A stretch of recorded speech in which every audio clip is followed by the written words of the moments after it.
Meus irmãos, vamos ler a Bíblia? Evangelho segundo escreveu Lucas, capítulo de número 10, os versos de 25 a 37. Evangelho segundo escreveu Lucas, capítulo 10, os versos de 25 a 37. Eu acho que você não vai lembrar, mas eu vou repetir. Guarde uma frase. A coisa principal é fazer da coisa principal a coisa principal. Você pode repetir comigo? Você pegou? Então vamos juntos, hein? A coisa principal é fazer da coisa principal a coisa principal. Você entendeu o espírito da frase? Porque se a coisa principal não for fazer da coisa principal a coisa principal não será a coisa principal. Logo, a coisa principal não será a coisa principal e a coisa principal não será a coisa principal. Você entendeu? Há alguns anos atrás eu disse isso aqui. A coisa principal é fazer da coisa principal. Servos submissos a Deus não apenas sabem o que fazer, mas fazem o que precisa ser feito. E nesta noite eu quero falar com você de submissão sob esse paradigma. Um paradigma de servos, de pessoas que de alguma forma são submissos a Deus, mas como eu falei de manhã, são submissos pelo mucho. São submissos, mas não integralmente. É gente que sabe o que fazer, mas não faz o que precisa ser feito. Por isso comecei com esta frase: a coisa principal é fazer da coisa principal a coisa principal. Porque senão a coisa principal não será a coisa principal, logo para a coisa principal ser a coisa principal, é necessário que a coisa principal seja a coisa principal. Evangelho de Lucas, capítulo 10, de 25 a 37. Se você pode, fique em pé. Nós vamos ler a palavra do Senhor juntos agora. Não é sobre o que fazer, é sobre continuar fazendo. Gente submissa é gente que não apenas sabe, mas faz. Acompanhe comigo a leitura da Sagrada Escritura.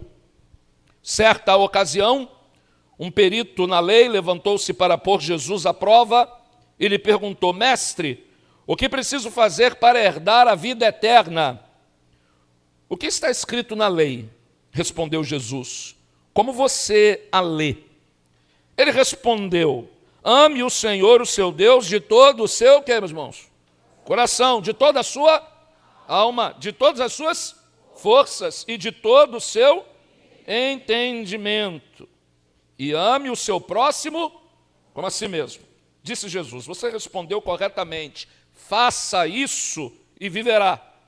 Mas ele, querendo justificar-se, perguntou a Jesus: e quem é o meu próximo? Em resposta, disse Jesus: um homem descia de Jerusalém para Jericó quando caiu nas mãos de assaltantes. Estes lhes tiraram as roupas, espancaram-no e se foram, deixando-o quase morto. Aconteceu estar descendo pela mesma estrada um sacerdote. Quando viu o homem, passou pelo outro lado.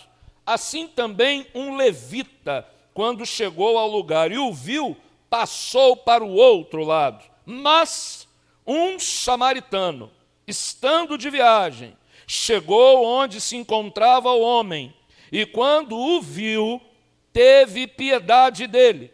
Aproximou-se, enfaixou-lhe as feridas, derramando nelas vinho e óleo. Depois colocou-o sobre o seu próprio animal, levou-o para uma hospedaria e cuidou dele. No dia seguinte, deu 2 denários ao hospedeiro e lhe disse: cuida dele. Quando eu voltar, lhe pagarei todas as despesas que você tiver. Qual destes 3 você acha que foi o próximo do homem que caiu na mão dos assaltantes? Aquele que teve misericórdia dele, respondeu o perito na lei. Jesus lhe disse: vá e faça o mesmo. Esta é a palavra do Senhor, amém, irmãos? Vamos orar. Senhor, nós pedimos em nome de Jesus que o Espírito Santo de Deus elucide para nós as verdades contidas nesta Escritura, para a minha edificação e a edificação dos meus irmãos. Em nome de Jesus nós oramos. Amém. Amém. Podem tomar assento. Estamos diante de um dos textos mais emblemáticos e mais marcantes do ministério de Jesus, porque esta perícope textual do Evangelho segundo escreveu Lucas é uma perícope que, dentro da abordagem literária, da sua narrativa, guarda um estilo de linguagem chamado parábola. Estamos diante de uma das parábolas do Senhor Jesus, e elas são encantadoras. Muitos livros já foram escritos sobre as parábolas de Jesus. Há um livro muito antigo, do qual tenho muito apreço, intitulado As Parábolas de Jesus, de Joaquim Jeremias. Uma abordagem muito edificante, desafiadora das parábolas de Jesus. E estamos agora diante de uma delas, a parábola do bom samaritano. Mas, na verdade, antes de encontrar este homem que está à beira do caminho, sofrendo, e um bom samaritano que o ajuda, antes desta história de Jesus, nós encontramos um doutor da lei, nós encontramos um intérprete da lei, alguém que é perito nas Escrituras e tem todas as condições de observar toda a narrativa do Pentateuco, toda a narrativa dos profetas, toda a narrativa dos demais escritos, e é assim que se divide a Bíblia hebraica, em os livros da lei, também nos profetas e nos escritos. A Bíblia judaica, o nosso Antigo Testamento para os judeus, é dividido em 3 grandes áreas. E este que aborda Jesus, um doutor da lei, um perito, um especialista, ele tem todas as condições de levantar qualquer dúvida sobre a Escritura. Mas, segundo o texto de Lucas, numa ocasião, esse perito da lei, confiando no seu conhecimento do Antigo Testamento e nas interpretações dos rabinos, dos mestres da lei, tendo a esperança de incitar Jesus, de perturbar Jesus, tendo a esperança de discutir com Jesus, tendo a esperança até de derrotar Jesus em debate, porque isso é uma prática muito antiga, derrotar pessoas em debate. Se não, veja, muito tempo depois de Jesus, um homem alemão chamado Martin Luther, ele levanta 95 teses e coloca na porta da igreja do castelo de Wittenberg para discutir as questões religiosas do seu tempo. E ele não estava querendo reformar a igreja ou abrir uma nova igreja, ele estava propondo um debate. O debate é a ideia saudável do tempo para discutir ideias, e é bem possível que esse perito da lei está desejoso de derrotar Jesus no debate. E ele então levanta uma pergunta que está no verso 25, uma pergunta clássica: mestre, o que eu faço para herdar a vida eterna? Jesus se apresentou anunciando o caminho para a vida eterna. Aliás, vou além. E não eu além, mas a leitura mais precisa do texto é: Jesus se apresenta como caminho para a vida eterna. O Evangelho de João, no capítulo 14, Jesus viu seus discípulos aflitos, inquietos. Jesus houvera ensinado a respeito da sua morte. Ele disse que o seu ministério terreno teria um hiato naquele momento e que ele seria levado à morte. Os discípulos, talvez com os olhos arregalados, e Jesus os vê atônitos e diz em João 14: não se turbe o vosso coração. Credes em Deus, crede também em mim. Na casa de meu pai há o quê, meus irmãos? Muitas moradas. Se não fosse assim, vou-lo teria dito. Vou preparar-vos lugar e virei, para que onde eu estiver, estejam vocês também. Tomé, que pouco falou no ministério de Jesus, mas agora toma a palavra e diz: Senhor, mas como nós vamos estar onde o Senhor estará, se nós não sabemos o quê? O caminho. E aí Jesus então tem o célebre verso do verso 6 de João 14: eu sou o caminho, a verdade, a vida, ninguém vem ao Pai senão por mim. Gente submissa sabe que Jesus é caminho, verdade e vida. Não tem direção na vida sem Jesus. Não há verdade sem Jesus. E não há verdade porque o iluminismo discutiu, debateu e negou verdades absolutas. Mas é porque não há verdade eterna senão em Jesus. Não há vida sem Jesus. Gente insubmissa procura sentido na vida longe de Jesus. Você está errado, hein? Jesus se apresentou como verdade, como caminho, como vida. E esse doutor da lei vem então e pergunta a Jesus: mestre, fale mais. O que eu preciso fazer para herdar a vida eterna? Para um judeu, para um fariseu, para um doutor da lei, bastaria cumprir a lei e ser filho de quem, meus irmãos? De Abraão. Sendo filho de Abraão, cumprindo a lei, tudo está resolvido. Ele então coloca diante de Jesus a questão, o checkmate. Diz, é sendo filho de Abraão? Diz, é cumprindo a lei? Ou então é esta boa nova que você apresenta? Jesus está sendo incitado a discutir. Será que Jesus vai indicar novos ritos? Será que Jesus vai indicar uma nova cerimônia? Será que Jesus colocará a lei em descrédito? A pergunta dele é: mestre, o que eu faço para ter a vida eterna? Vamos ter um rito novo? Vamos colocar alguma festa nova no calendário judaico? Uma nova cerimônia? Ou o Senhor de verdade é contra a lei? Deixa eu lhe avisar uma coisa. Gente submissa precisa aprender o seguinte: gente muito sábia tem dificuldade com simplicidade. E gente muito sábia tem dificuldade em ser submisso. Gente muito sábia tem muitas questões. Gente muito sábia tem muitos arrazoados. Gente muito sábia tem muita fundamentação.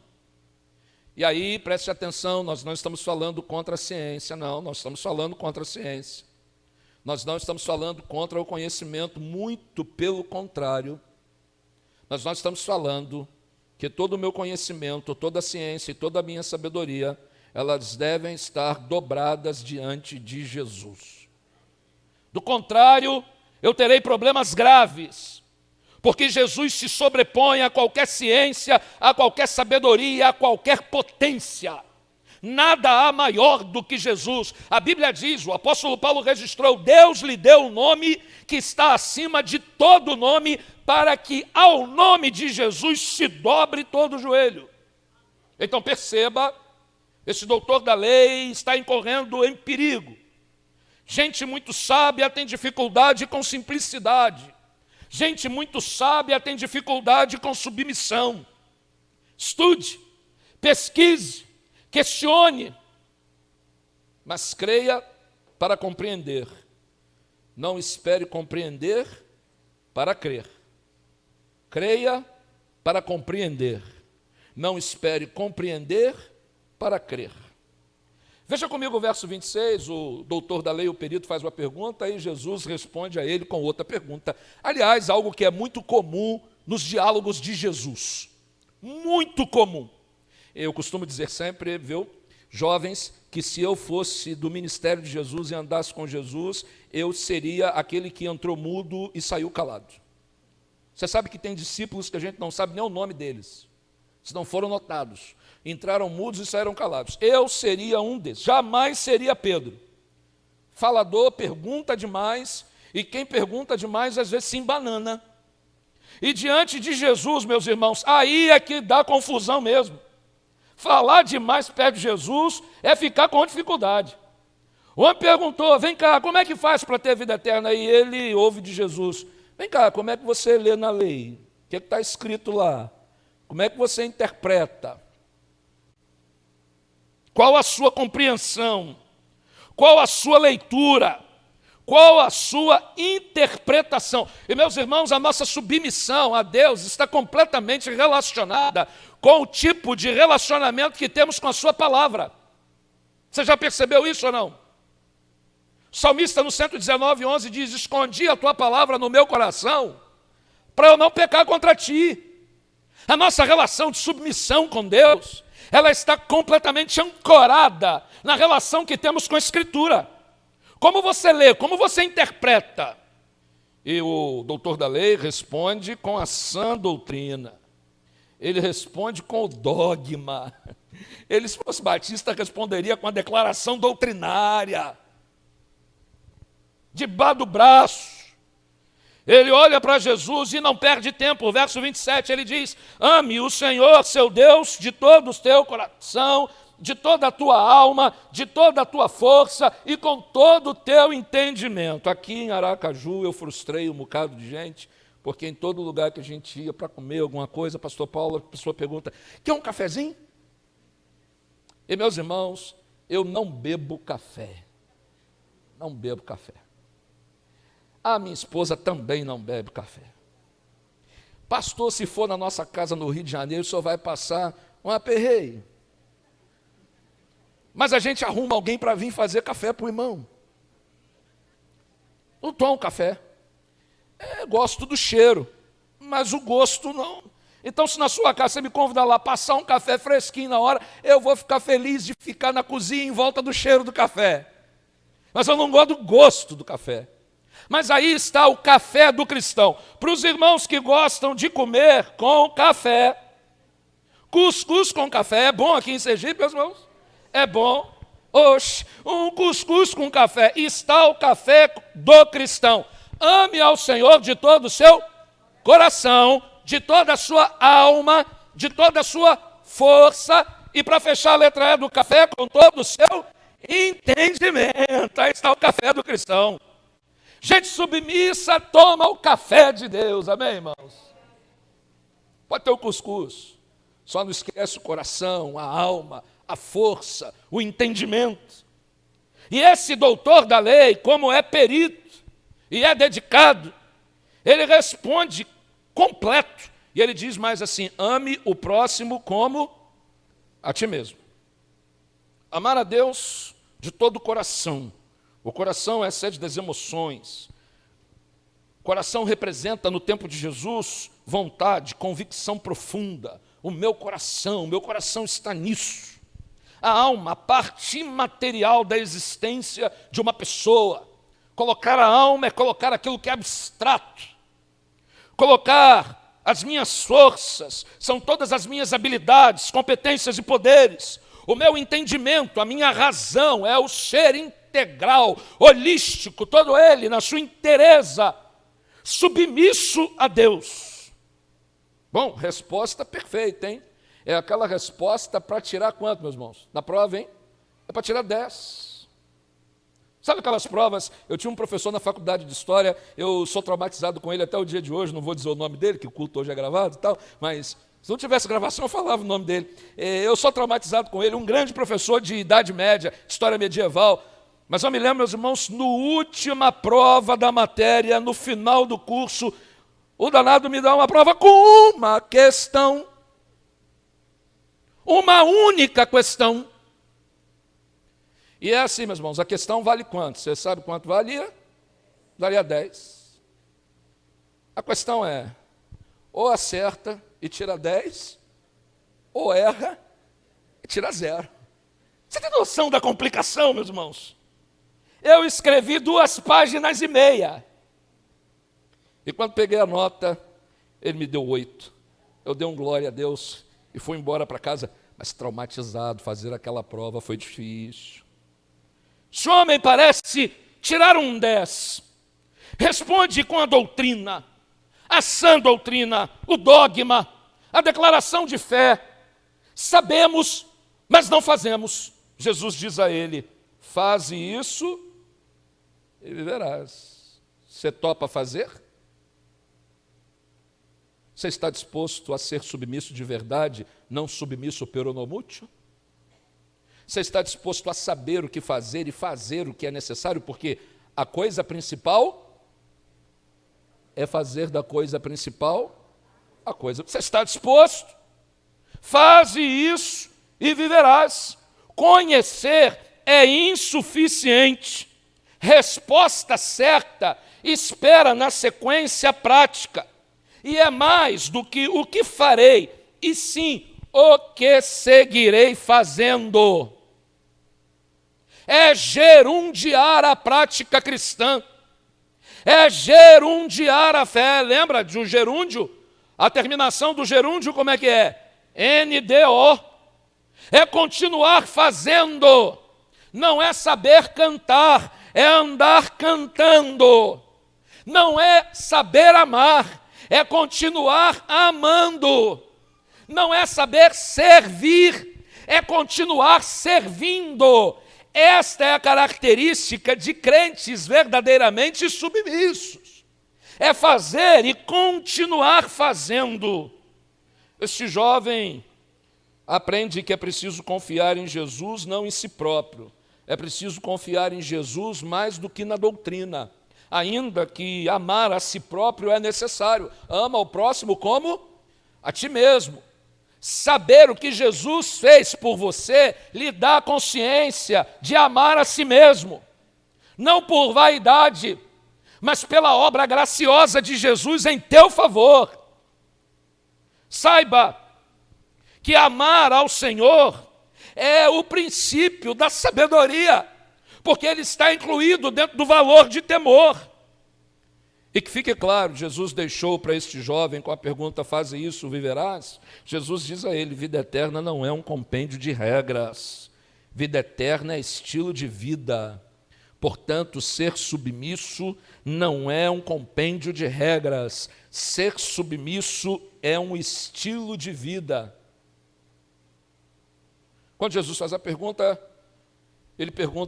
Jesus faz a pergunta e ele troca e diz, mas vem cá, quem é o meu próximo?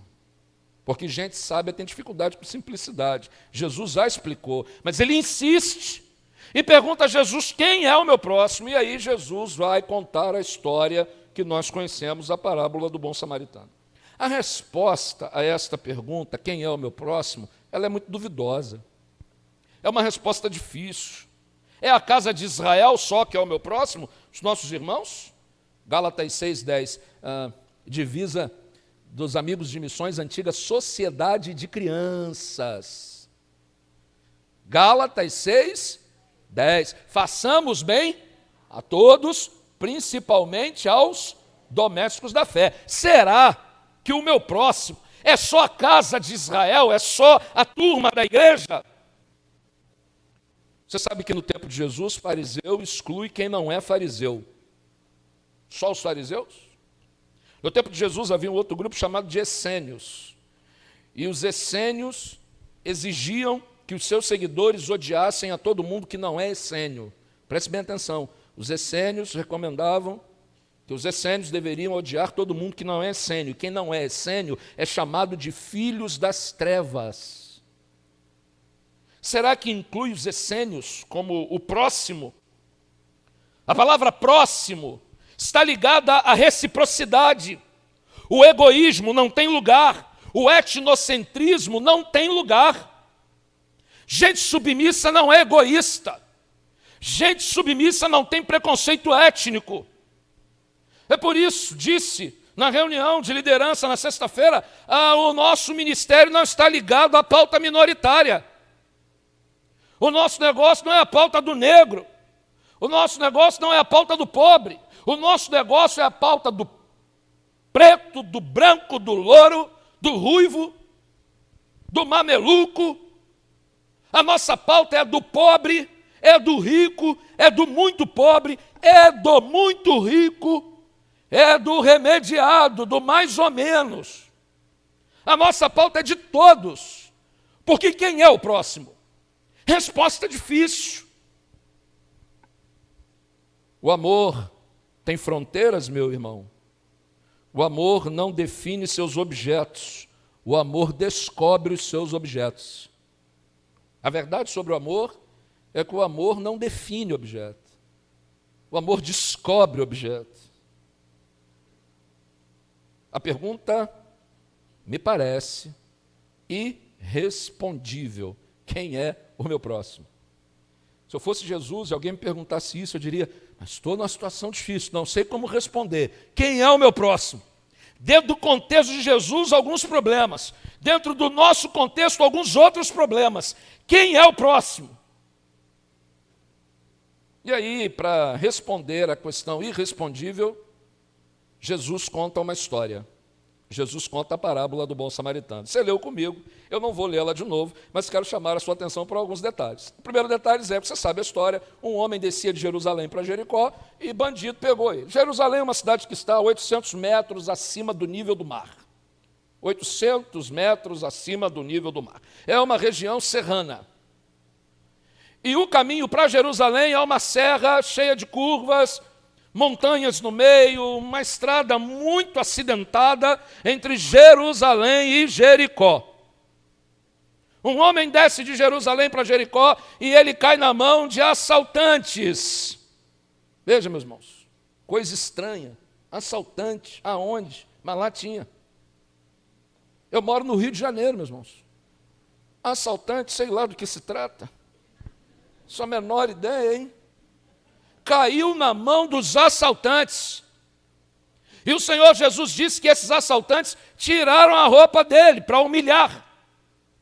Esses assaltantes bateram nele, roubaram o que ele tinha e deixaram ele à beira da estrada quase morto, ou meio morto, na dúvida, está vivo ou está morto.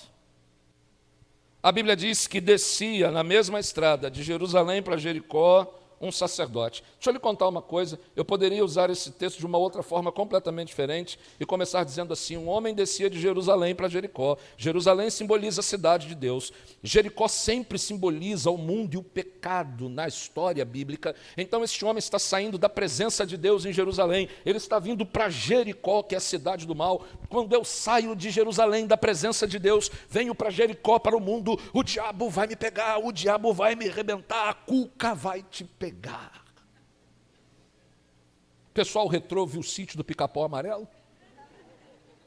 Cuidado com a cuca, que a cuca te pega daqui, te pega de lá. Os meninos não entenderam nada, meus irmãos, estão todos perdidos. Eu adoro deixar os meninos perdidos. Vai no YouTube, procura sítio do Pica-Pau Amarelo. A cuca. Saiu da presença de Deus, vem para o mundo, o diabo pega, ele vai te humilhar, ele vai te adoecer, ele vai te deixar quase morto. É um caminho. E eu poderia dizer assim, o sacerdote está descendo da presença de Deus, vindo para o mundo, o sacerdote está insensível, ele não quis ajudar. Mas, meus irmãos, esta é uma abordagem impossível do texto. Lembra que Jesus disse ao rapaz que perguntou, o que faço para ter a vida eterna? E Jesus disse, o que está escrito na lei? Como você lê? Tudo depende da interpretação. Eu quero ler esse texto com você de uma outra forma. O sacerdote estava descendo, ele olhou o homem jogado na estrada e não tinha certeza se ele estava morto. O problema do sacerdote é que ele tem dúvida, está morto ou está vivo? E aí talvez você pergunte, mas pastor, qual é a diferença? Está morto ou vivo? É toda para o sacerdote. Em Levítico 21, versículo de número 1, a Bíblia diz que o sacerdote não pode se contaminar com o corpo de um morto. E na dúvida, é melhor não chegar perto, para manter a minha pureza, para eu continuar puro, é melhor não me envolver, para eu continuar puro e digno do ministério sacerdotal, é bom eu não descer tanto. Eu posso me tornar indigno. E você sabe de uma coisa?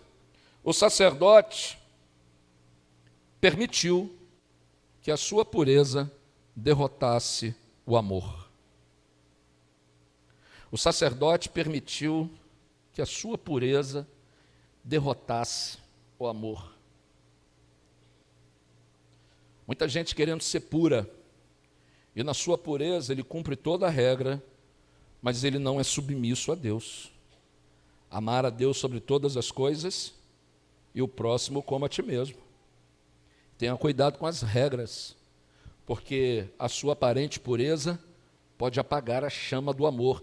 E a Bíblia diz que no final dos tempos o amor de muitos esfriará. A Bíblia diz que desce pelo mesmo caminho um levita.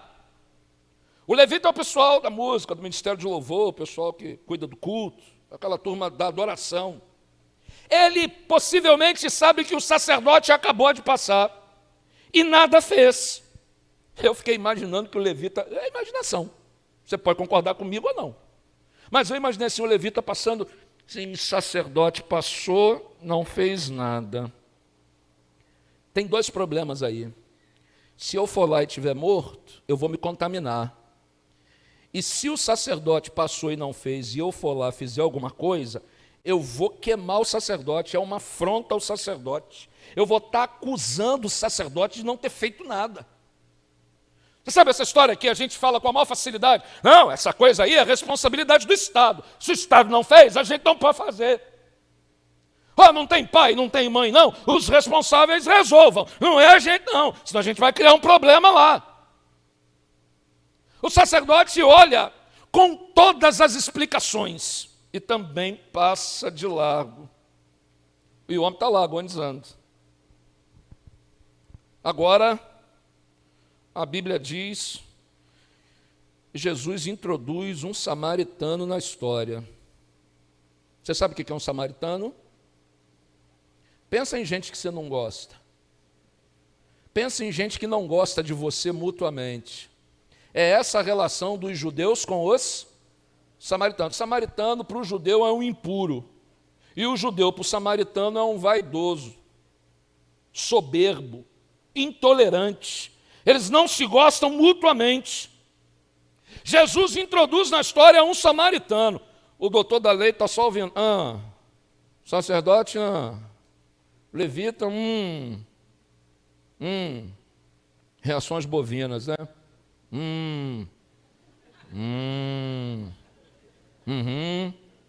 Agora vem quem? Quem vem agora, meus irmãos?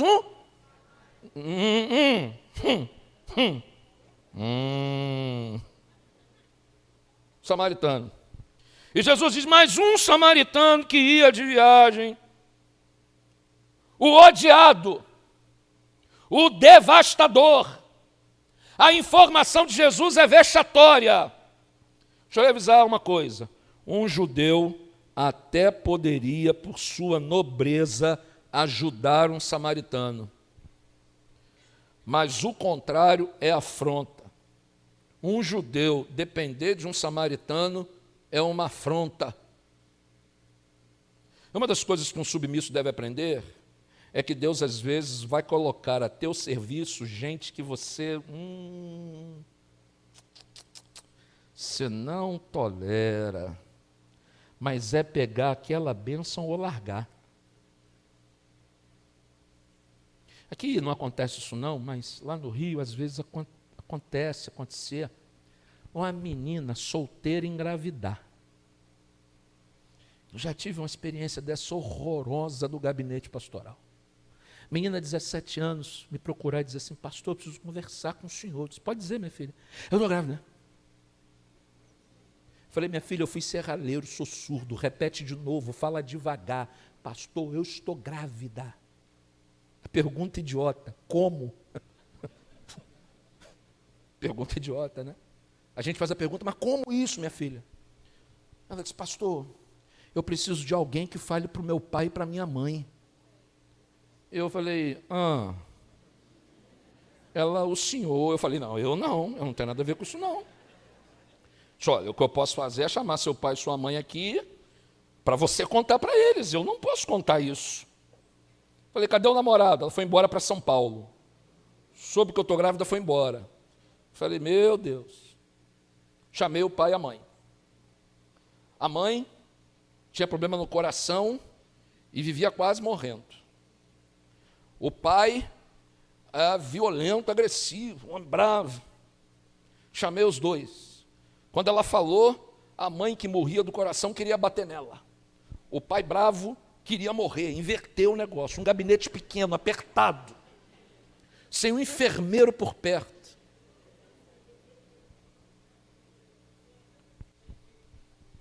A criança nasceu.